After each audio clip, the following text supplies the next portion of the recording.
gospel of our Lord and Savior Jesus Christ according to Luke.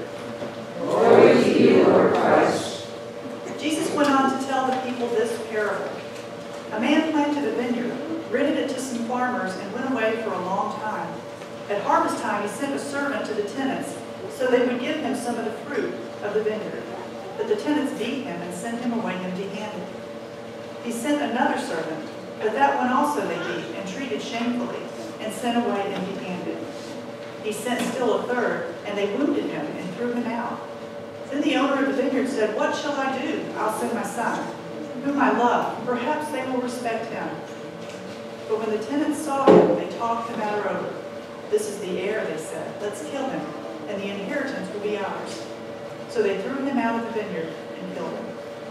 What then will the owner of the vineyard do to them?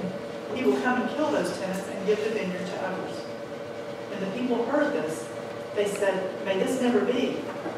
Jesus looked directly at them and said, "Then what is the meaning of that which is written? The stone the builders rejected has become the capstone.